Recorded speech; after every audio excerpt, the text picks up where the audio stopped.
power outage tracker that we're going to start seeing, unfortunately, is going to start going up here. It's going to start out there at Delmarva, work its way up through New Jersey, ultimately through New York City into the rest of New England overnight tonight. So let's hope that your power doesn't go out, but more than likely, if you're around the coastline, you're going to see spotty power outages, if not widespread in some spots. Yeah, I do worry that we could end up getting into the widespread power outage threshold, if not for the Jersey Shore, coastal New England, Massachusetts, out there along the Cape, Rhode Island. We have states of emergency in play. We talked with Bob just 2 hours ago, PSE&G out of Long Island, and how they have over more than 250 to 350 extra linemen just prepared for these events. But that's the other added danger to this. You talk about the wet nature of the snow. Oh my goodness, Bob, look, it's Ocean City covered with snow. It's sticking.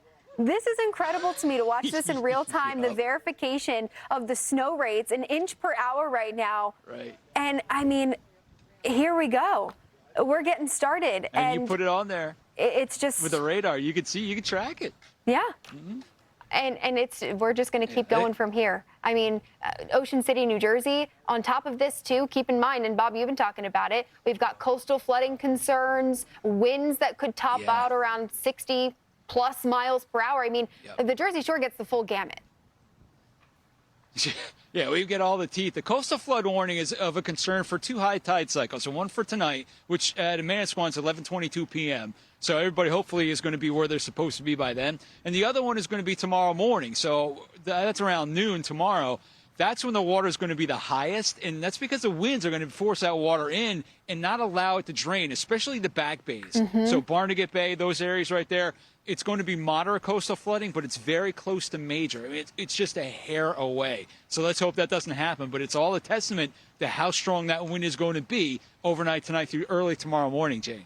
Yeah, and then the consistency of the snow, as you had mentioned earlier. I'm looking at this Ocean City, New Jersey camera here along the boardwalk. Just a note of that. I mean, the last snow event that we had back at the end of January, you're right, it was light, it was fluffy, it was powder. You could pick it up and blow it away. But this is clinging to everything. And as it clings to the surface, I mean, you look at the crab cakes, the sign there along the right side of the screen. I'm just noting how it clings to the side of the buildings. The weight of this snow on power lines, and then once this starts to accumulate and we get those winds to pick up tonight, this is the very reason why that power outage risk is so high for the Jersey Shore, out up across parts of eastern Long Island. But, I mean, incredible to watch it happen in real time and know that that's going to continue.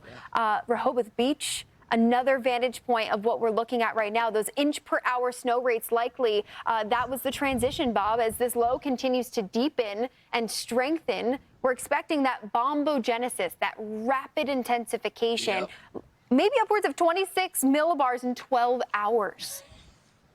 It's pretty amazing. It's happening as advertised at this point, and so far it hasn't deviated its track or its intensity. It's ramping up right on time.